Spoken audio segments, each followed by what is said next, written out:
Faire l'histoire d'une paroisse, c'est raconter un bout de l'histoire de la rencontre de Dieu avec un peu de son peuple sur un coin de territoire, autour d'un clocher, avec son curé qui anime une communauté paroissiale.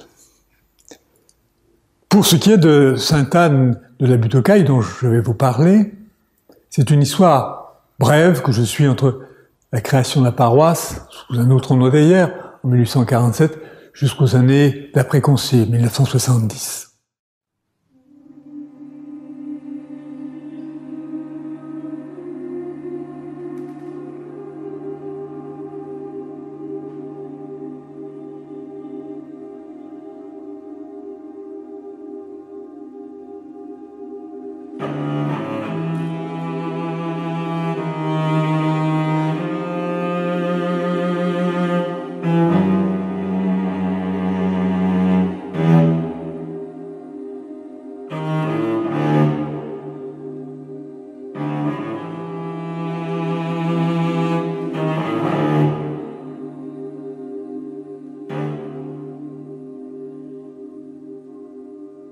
D'abord, l'espace. Il est à inventer, je disais tout à l'heure, totalement à inventer, puisque nous sommes là, vers 1840, non point à Paris, mais à Gentilly et aux limites nord de Gentilly, entre les fortifications et les barrières, un espace très inconfortable, très peu viabilisé, dominé par les méandres d'une Bièvre à la fois malsaine, utile, certainement, mais qui coupe le territoire par des inondations fréquentes et qui les rend à la fois insalubres, inhospitaliers. Il va donc s'agir, dans un premier temps, de créer une paroisse, à proprement parler, une paroisse qui est la paroisse alors de Saint-Marcel de la Maison-Blanche, du nom de l'un des bouts de ce territoire qui se situe donc, je vous le disais, autour de la vallée de la Bièvre. Sur ce territoire, une population qui se déplace, qui est assez facilement nomade, mais en tout cas dont l'installation, progressivement, va se déplacer depuis l'avenue d'Italie en direction de la rue Tolbiac, la rue Bobillot, avec donc la nécessité d'implanter un lieu de culte qui soit plus au centre de cette population. Se pose donc la question de la construction d'une église. On passe d'une petite église, qui est donc une ancienne chapelle, dite chapelle Bréa, église, qui est église Saint-Marcel de la Maison-Blanche, à une très grande église de taille d'une basilique, qui est l'actuelle église Sainte-Anne de la Butte aux Cailles, anciennement Sainte-Anne de la Maison-Blanche. Cette grande église a été construite sur l'initiative d'un abbé de grande qualité, un édificateur avisé, l'abbé Miramont, avec l'aide de bienfaiteurs issus de groupes sociaux qui ne sont pas ceux représentatifs de la paroisse, mais comme dans beaucoup de cas à Paris, sont des bienfaiteurs venus, sont des catholiques, venus de quartiers plus aisés. C'est le cas de la famille Nolval, qui sont à mettre au premier rang de ces bienfaiteurs de la paroisse Sainte-Anne, mais aussi monsieur et madame Lombard, qui eux étaient une belle usine de chocolaterie installée sur le 13e arrondissement, et à ce moment-là, sur le territoire qui était effectivement celui de Sainte-Anne, puis demoiselle Crochet, elle du quartier, qui ont donc beaucoup aidé à la construction de l'église. Sans l'achever, d'autres travaux se poursuivront, travaux d'aménagement intérieur en particulier, dans les années qui suivent.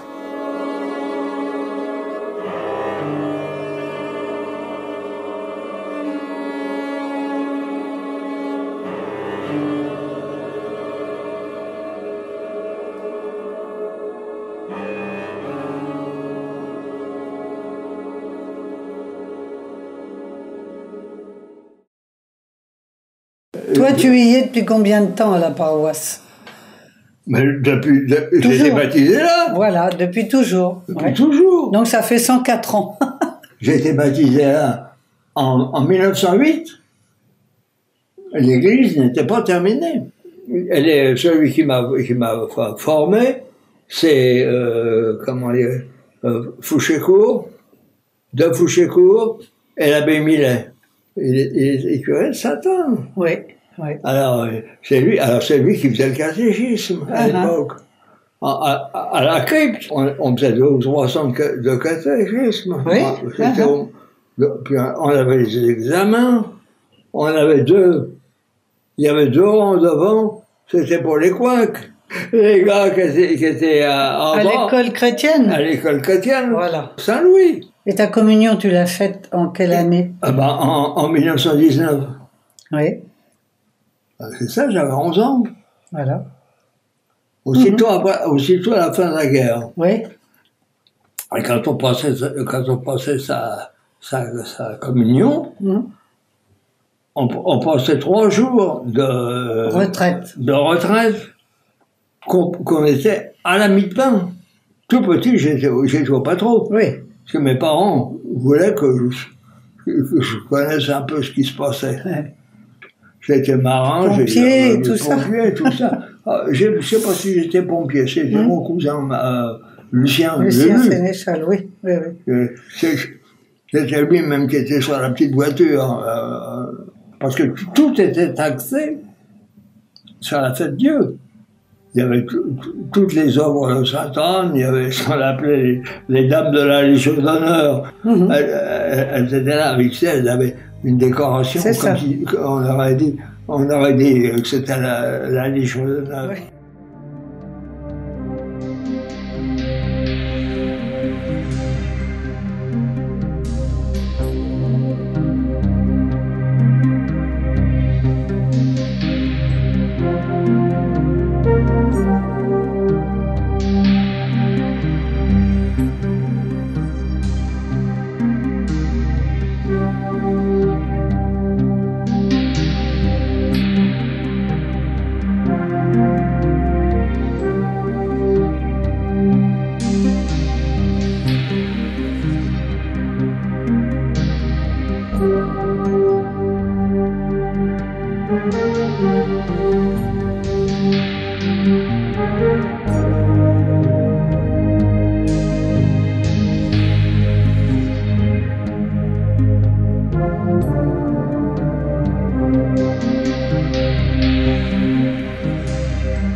Dans un quartier très pauvre, proche de la misère, où le prolétariat, fin 19e siècle, du 20e siècle, n'est pas encore celui du monde industriel, mais du monde proto-industriel, monde qui va être remplacé par le monde ouvrier dans les années d'entre-deux-guerres, puis dans les années 60-70 par plutôt le monde des services, le monde du tertiaire, dans ce quartier où il y a un niveau de vie qui est modeste et où la jeunesse est nombreuse, il est nécessaire qu'il y ait des œuvres charitables, des œuvres de soutien.